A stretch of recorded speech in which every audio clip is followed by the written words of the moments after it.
I really wish we still name graphics cards like this. Nowadays we have Windforce or White Edition, but Alpha Dog Edition? Now that's some good branding. Anyways, today I'll be taking a look at the 8800 GT by XFX. It's not the newest or most powerful card, but it sure has personality. Back in its prime, the 8800 GT was a high-end graphics card and was one of the fastest of the GeForce 8 series. In fact, at its price point of $350, even beat AMD's flagship 2900 XT while costing $50 less. Competition was neck and neck, and this card dealt a serious blow. It was powered by the G92 video processor, which came with 112 shading units, 56 texture mapping units, 16 render output units, and a core clock of 600 MHz. It also had half a gigabyte of GDDR3 memory clocked at 900 MHz and a 256-bit bus width. But because we have the Alpha Dog edition and not the boring reference NVIDIA card, ours has a factory overclock of 70 MHz on the core and 75 on the memory. And as per usual, there were a few different versions of this card with the same name yet different hardware specs.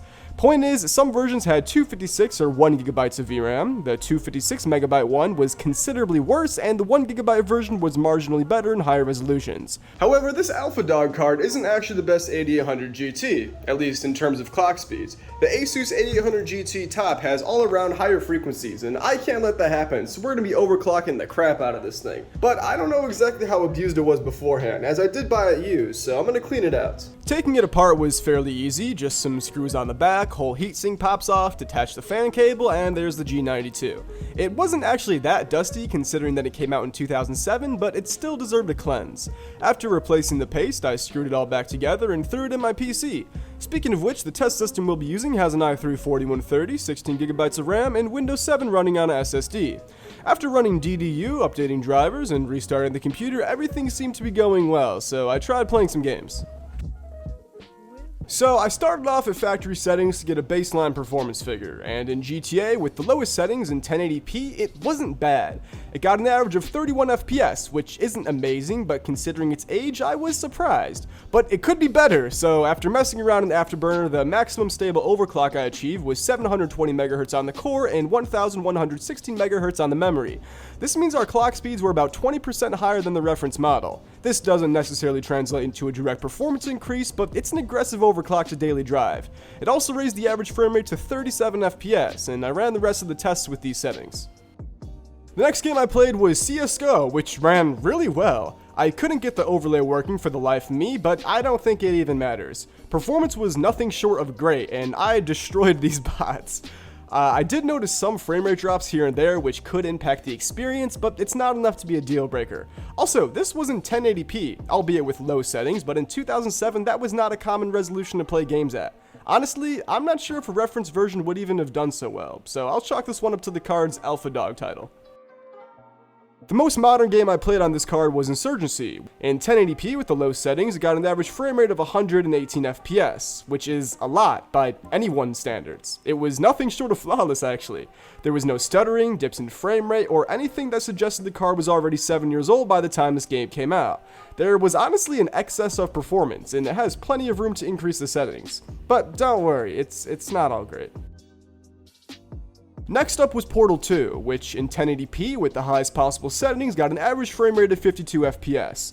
Not quite the 60 that most people shoot for, but decreasing settings could easily achieve this.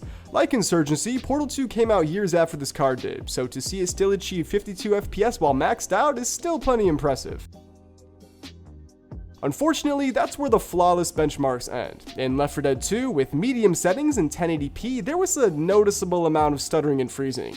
I figured this was due to the overclock, so I reverted back to stock speeds, and although this issue partially went away, it was still present. I mean, it still got an average frame rate of 100 FPS, but the gameplay wasn't exactly great. Not like Insurgency or CSGO. The last game I attempted to run was Fortnite, which went abysmally. At stock speeds in 1080p with the lowest settings and a render scale of 25%, the game felt like it was dying. There were visuals all over the place, the GPU usage was at like 5%, and honestly, this is pretty hard on the eyes. What's interesting though is that Fortnite is a DirectX 11 game, which the 8800 GT doesn't fully support, but was still somehow able to limp its way through gaming purgatory while using the performance renderer. Moral of the story, don't do what I did. That just about wraps up testing, but there's a few quirks I encountered along the way with this card. For example, once while trying out different overclocks on the card, it crashed, which is to be expected, but it also stopped working for an entire day, and now whenever I start the computer, Windows prompts me to run a disk check. I think I might have damaged the card a little bit, but so is life. I'd also like to say that this card has some performance left on the table. I didn't do any Volt mods or flash a custom BIOS, which I wanted to do, but most guides I found online led to expired links.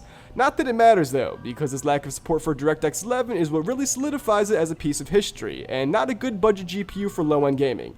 It's a shame, really. This card has a lot of potential, and not being able to daily drive an AlphaDog card is a loss to humanity. Anyways, thank you for watching, and I hope you enjoyed the video. Consider leaving a like or subscribing, because it genuinely helps me out. If you want to join the community, there's a link to the official Discord server in the description, alongside a few donation methods that directly support the channel. If you have any questions or related comments, leave them below, and I'll be sure to respond to it. And that's about it. Have a great day. Bye.